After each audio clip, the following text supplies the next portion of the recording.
You did not ask me, Papa. The word settled over the supper table and stayed there. Clara Whitmore had not raised her voice. She did not need to. The room was already quiet. Her father sat at the head of the table with his hands folded beside his plate. The potatoes were growing cold. The biscuits no one had touched were still wrapped in a clean cloth. Outside, late October wind moved through the cottonwoods along the creek. Inside, nobody seemed willing to reach for another bite. Clara looked from her father to the man sitting 3 seats away. Ethan Ward had arrived an hour earlier. He had tied his horse at the rail, removed his hat at the door, and spoken politely to everyone in the room. He had not said much since. Now he sat with his coffee untouched, his eyes lowered to the table as though he wished he were somewhere else entirely. Clara waited for someone to explain.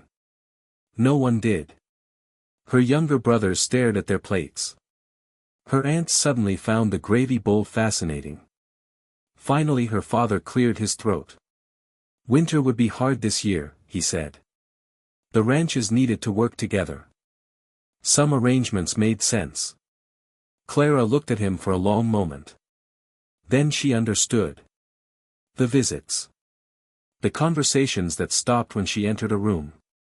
The reason Ethan had been invited to supper 3 times in 1 month. She set down her fork. Carefully. Deliberately. You already decided. Nobody answered. That was answer enough. She stood and left the table. The screen door closed behind her with a sharp snap. The evening air was cold. She walked past the barn and out toward the south fence line where the pasture opened toward the fading light. The grass had already gone pale from the season. Beyond it stretched miles of land she had helped work since childhood. She knew every gate. Every water trough. Every section of fence that leaned after a storm. The ranch was part of her. Yet somehow everyone inside that house had discussed her future without asking what she wanted. She rested both hands on the top rail and watched the sky darken. After a while, hoofbeats sounded behind her. She expected her father. Instead it was Ethan. He stopped several yards away. Not close enough to crowd her. Not far enough to seem afraid. He held his hat in one hand. Clara waited. Ethan glanced toward the horizon. Then toward the barn. Finally he said he needed to get back before dark. That was all. No defense. No explanation. No request. He placed something on the fence post beside her. A pair of work gloves she had forgotten near the corral that morning. He must have noticed them while helping repair a gate. Clara had not even realized they were missing. Ethan nodded once and walked back toward his horse. She watched him leave. The gloves remained on the fence post between her hands. The leather was worn smooth from years of use. When she finally turned toward the house, the kitchen window glowed gold against the gathering dark, and for the first time that evening she felt something more complicated than anger. Clara did not sleep much that night.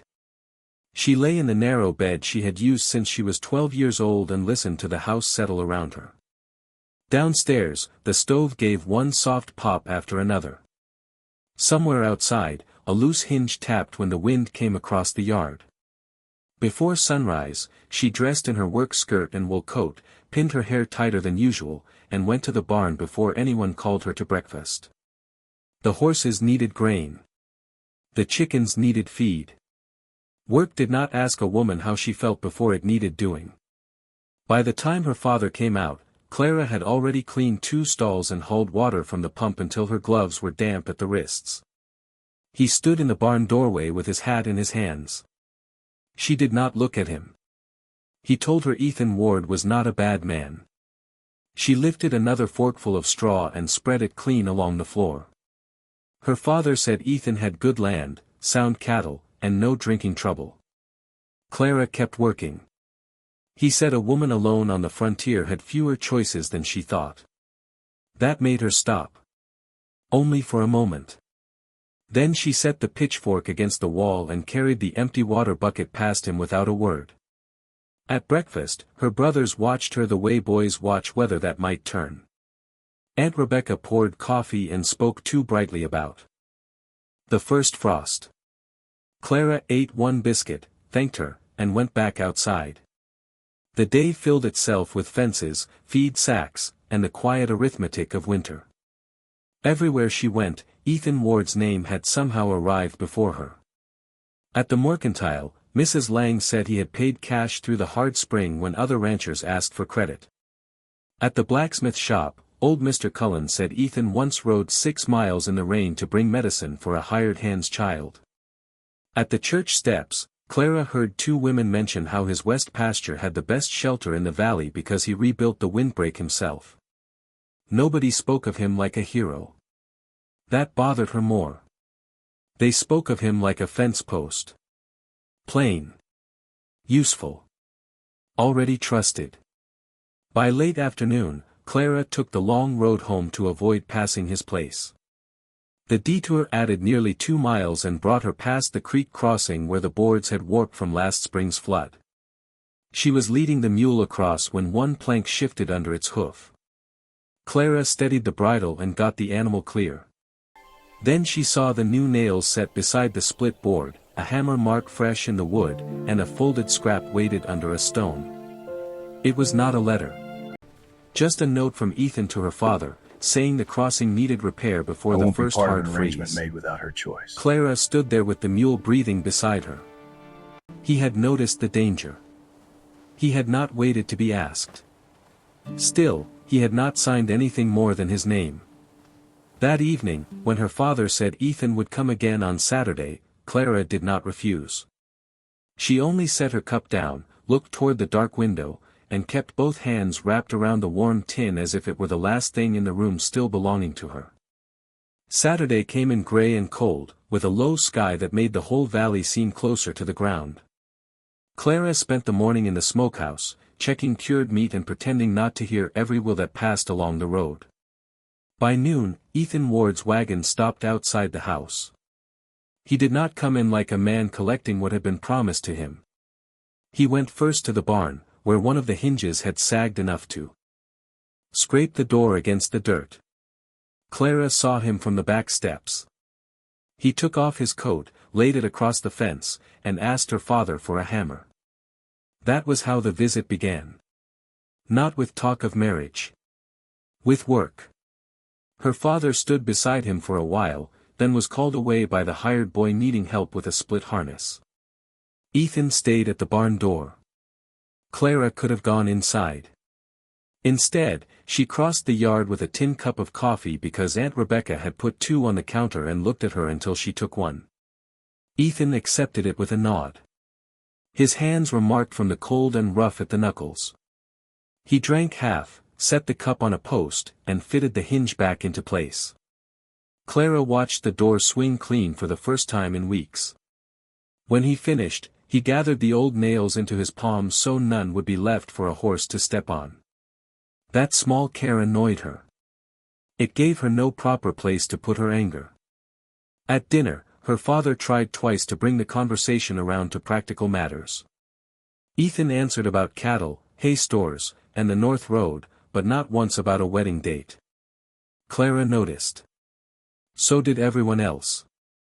After the meal, Clara carried dishes to the kitchen. Ethan followed with his plate and cup, but stopped at the threshold, as if the room belonged to her unless she invited him farther.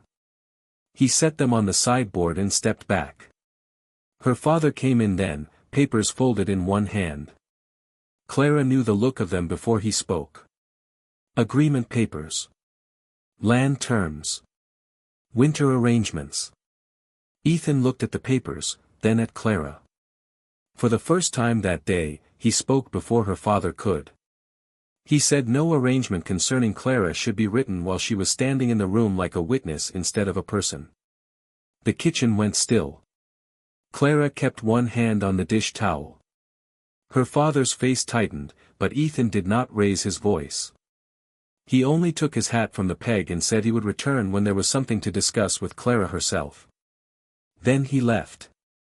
Through the window, Clara watched him cross the yard, pick up his coat from the fence, and pause long enough to tighten the repaired barn latch against the wind.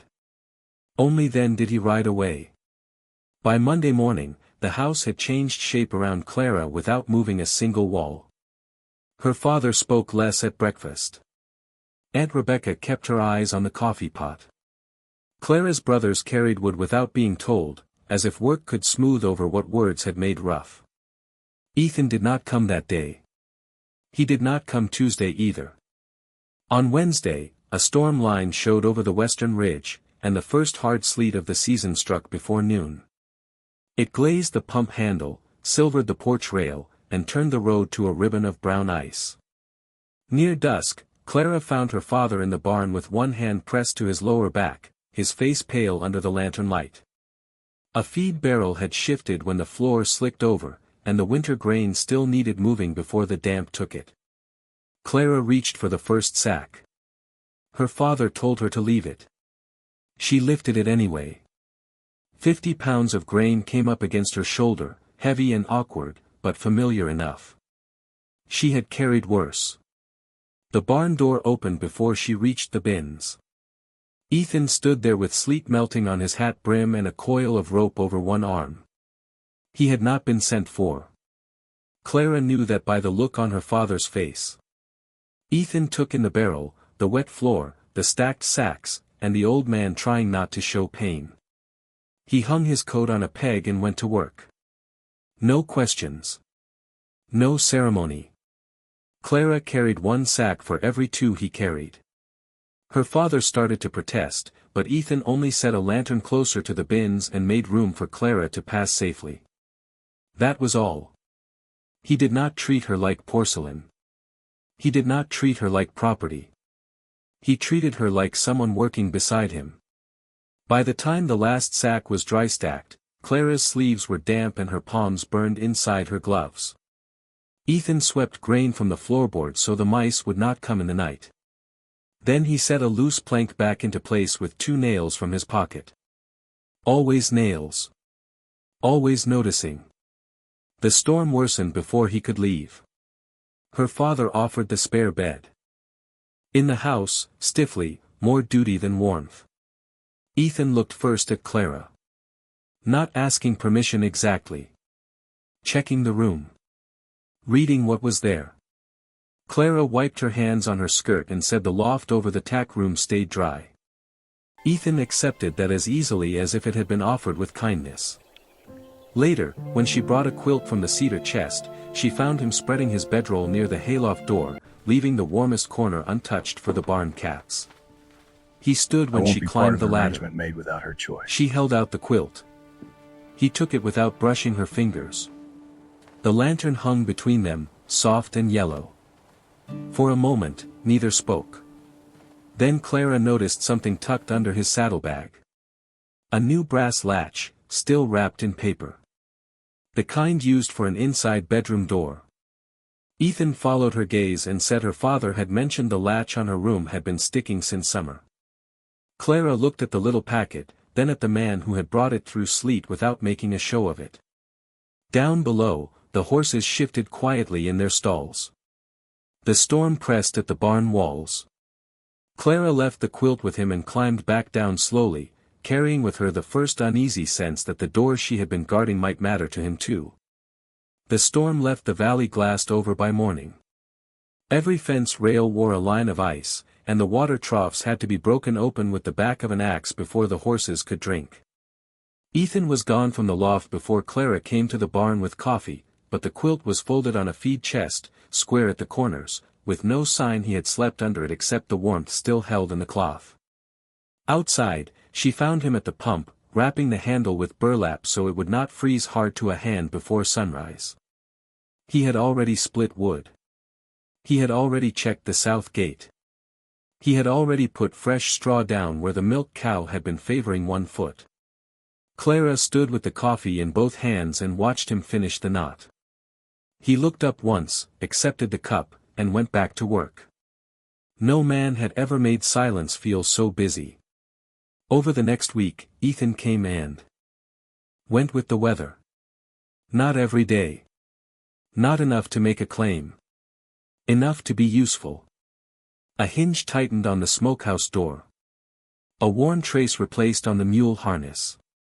A sack of salt set near the porch because the steps had gone slick. He never lingered over the kindness. He left it in plain sight and moved on, the way another man might leave a tool where it belonged. Clara began noticing things too.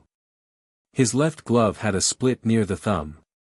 His horse's blanket needed a stronger patch. The tin cup he carried in his wagon had a handle bent almost closed. On Thursday, she mended the glove while Aunt Rebecca shelled beans by the stove. On Friday, she stitched the horse blanket with waxed thread and left it over the corral rail. On Saturday morning, Ethan found the tin cup repaired with a strip of wire wound neat around the handle. He picked it up, turned it once, and looked toward the house. Clara was carrying scraps to the chickens and did not stop walking. But she saw him set the cup carefully inside his wagon instead of tossing it into the box with the rest of his gear. That afternoon her youngest brother, Matthew, followed Ethan around the barn asking how to tell if a board would split before the nail went in. Ethan answered with his hands first. He showed the grain of the wood, tapped the nail lower, let the boy try, then let him try again. Matthew's first nail bent sideways. Ethan pulled it free and handed it back. Clara watched from the kitchen doorway while bread browned in the oven and steam clouded the window. Her father sat near the stove, quieter since the storm, his back still troubling him. The house did not feel healed. It felt careful. But careful was different from broken. Near dusk, Clara found the brass latch on the kitchen table. Ethan had not installed it without asking. He had left it there with a small screwdriver beside it, clean and ready. Her room. Her door. Her choice. She carried it upstairs herself. The old latch stuck twice before coming loose. The new one fit after some patient work and one scraped knuckle. When it clicked into place, the sound was small, but it changed the room. She closed the door. Opened it. Closed it again. Downstairs, someone laughed softly at something Matthew said, and the sound rose through the floorboards with the smell of coffee and warm bread. Clara stood with her hand on the new latch, not smiling exactly, but no longer holding herself quite so tightly. By the second week of November, people had stopped pretending not to notice Ethan Ward at the Whitmore place. He came when work made sense and left when the work was done. That was the part the neighbors found difficult to talk about, because there was nothing improper in it and nothing showy enough to make a story.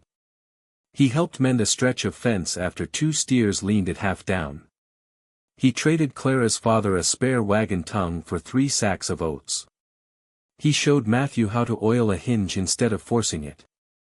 Then he went home before supper unless Aunt Rebecca set an extra plate and Clara's father told him the road was already too dark for sensible riding. Clara watched the house adjust around him in small ways. Matthew saved questions until Ethan arrived. Her older brother Samuel brought out broken tools without being asked. Aunt Rebecca began putting coffee on stronger when she saw Ethan's horse at the rail. Even her father, still careful with his pride and slower with his back, started leaving the heavier repairs near the barn door instead of attempting them alone. None of it happened in a straight line. Some mornings Clara woke with the old anger sharp again, especially when she passed the kitchen table where those agreement papers had once sat folded. Some evenings she closed her bedroom door just to hear the new latch catch, proof that one boundary in the house now answered to her hand. But anger had to make room for what her eyes kept seeing. Ethan did not step through a door without pausing. He did not take a tool from her unless she handed it over. When she lifted one end of a feed trough, he took the other without comment, and together they carried it across the yard, their boots sinking in the thawed mud. I won't be part Work of an first. arrangement made without her choice. Words after, if any were needed. One Sunday after church, the Aldrin children came racing up the lane with Matthew, all red cheeks and loose scarves, chasing a half-grown pup that had stolen a mitten. The smallest girl, Ruthie, tripped near the porch and came up with one knee muddy and her face ready to crumple. Clara was down the steps before anyone called her.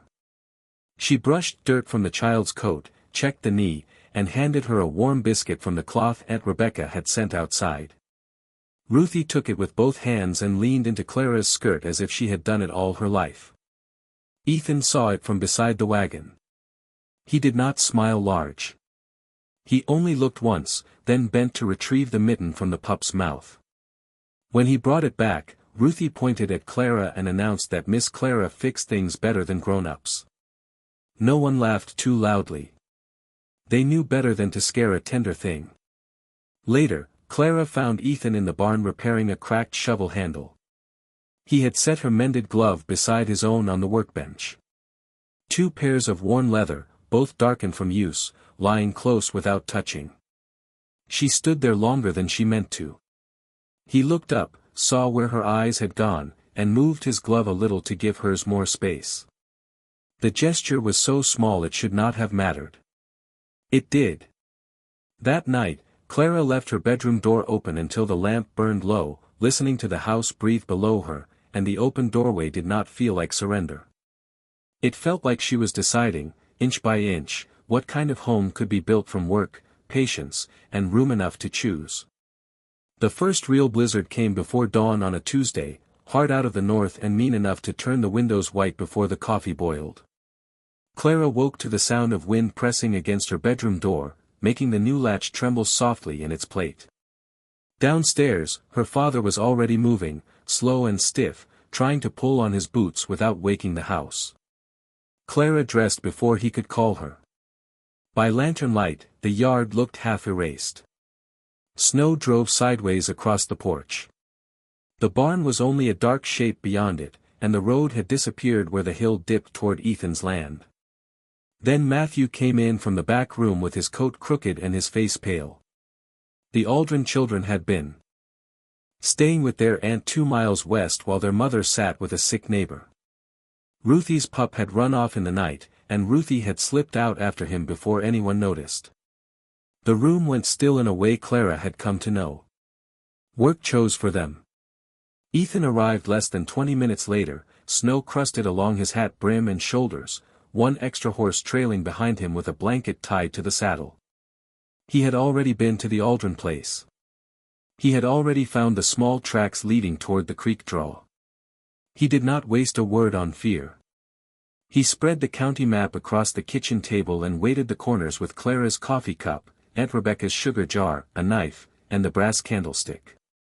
His finger traced the low ground where a child might follow a dog out of the wind. Clara looked once at her father. His back would not carry him through drifts. Matthew was too young.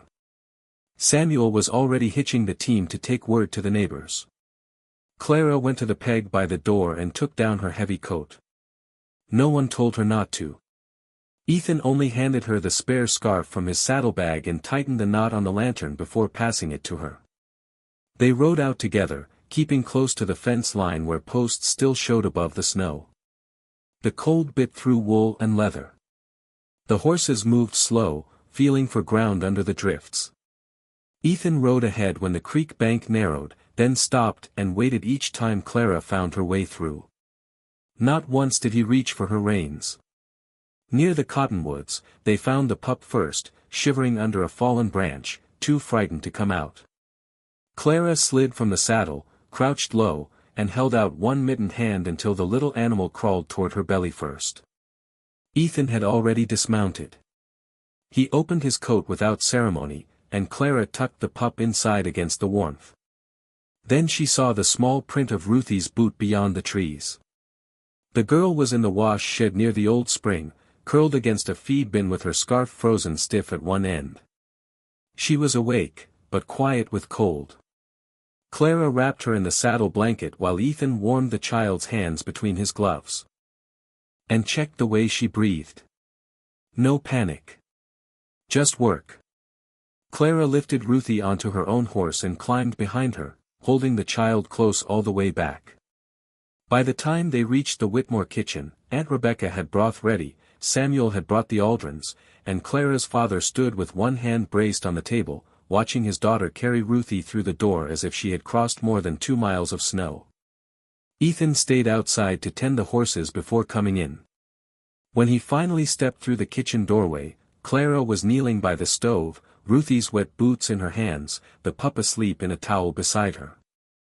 Ethan looked at the child, then at Clara, and something in his face went quiet in a new way. Clara did not look away this time. She only reached for the second cup of coffee on the stove and set it on the table where he could reach it. By evening, the blizzard had eased, but it had left the house full. The Aldrin children slept under quilts in the front room, Ruthie with the rescued pup tucked against her side. Samuel and Matthew kept bringing wood until Aunt Rebecca told them the stove could not eat the whole shed. Clara moved between the kitchen and the washstand, warming socks, hanging mittens, cutting bread, pouring broth, doing the small work that kept fear from settling back into the corners. Ethan stayed outside longer than anyone else, checking harness, rubbing down horses, and clearing snow from the porch steps so no child would slip before morning. When he came in, his coat was stiff with ice at the hem. Clara saw it before anyone told her. She took it from the chair where he had laid it and hung it near the stove, close enough to dry but not close enough to scorch. He noticed. He said nothing. Near the table, Clara's father unfolded the old agreement papers with hands that were not as steady as they had been in October. The room quieted by degrees. Not all at once. A spoon set down. A chair stopped rocking. Matthew looked toward Clara, then away. Her father said the storm had shown what everyone already knew. The valley needed joining. Clara had proved she could stand beside Ethan. The papers only needed finishing. Ethan was at the stove when the words reached him. He dried his hands on a towel, crossed the room, and took the papers before Clara could move. He did not tear them. He did not make a show. He folded them once, cleanly, and set them beside her father's plate. Then he removed another paper from inside his coat, flattened it on the table, and placed Clara's coffee cup on one corner to hold it down. It was a deed transfer, written in town before the first snow. The south meadow her father had promised as dowry would belong to Clara whether she married or not. The kitchen held its breath. Ethan set the pen beside the page and stepped back. Clara looked at the paper, then at him. He had given her no speech. No claim. Just land under her own name and the space to decide what her life would be. Her father stared at the deed for a long time. Then he took the pen. The scratch of his signature sounded louder than the wind outside. Clara stood very still until Aunt Rebecca touched her shoulder and moved away again, giving her room even in comfort. Later, when the children were asleep and the lamp had burned low, Clara climbed the stairs with the deed folded in her hand. She stopped at her bedroom door. The brass latch caught under her thumb, familiar now. Behind her, from the kitchen below, came Ethan's quiet steps as he carried one last armload of wood inside before leaving for the barn. Clara opened her door, then left it open. Morning came clean after the storm. The valley lay under a white stillness, and every sound inside the Whitmore house seemed softer for it. Clara woke with her bedroom door open and the folded deed on the small table beside her lamp. For a while she listened to the stove below, the low murmur of children waking, Aunt Rebecca moving pans across the iron range. Then she dressed, pinned her hair, and went downstairs before anyone called her. Ethan was in the yard hitching his horse. His bedroll was tied behind the saddle, and his coat, now dry, hung from one shoulder. He had cleared a path from the porch to the barn before sunrise. He had also stacked wood beside the kitchen door, high enough to last 2 days. Clara stood on the porch with the cold boards under her boots and watched him tighten the cinch. He looked up, then looked down again, giving her the choice to speak or not. She crossed the yard. Snow creaked beneath each step. From her apron pocket, she took the repaired tin cup with the wire handle and held it out. It was filled with coffee, hot enough to steam in the morning air. Ethan accepted it with both hands. Behind them, the kitchen door opened. Ruthie appeared wrapped in a quilt, the pup at her heels, and Matthew came after her carrying 2 biscuits in a cloth. Aunt Rebecca did not call them back. Clara's father stood in the doorway, one hand on the frame, older than he had looked a month before and gentler for it. He looked at Clara, then at the open path Ethan had cut through the snow, then at the cup in Ethan's hands. No one hurried the moment. Clara reached for the saddle strap that had twisted near the buckle and set it right. Ethan let her. When her fingers moved away, he took the strap and checked her work the same way she had seen him check a fence rail. Carefully. With respect. Clara glanced back at the house. Her bedroom window caught the pale sun above the porch roof, and somewhere behind that glass the brass latch rested open. She turned back to Ethan. The coffee steamed between them. The children waited on the porch. The house smelled of bread, wood smoke, and breakfast. Clara picked up the second biscuit from Matthew's cloth and placed it in Ethan's hand beside the cup. Then she took the reins from the fence and led his horse not toward the road, but toward the barn.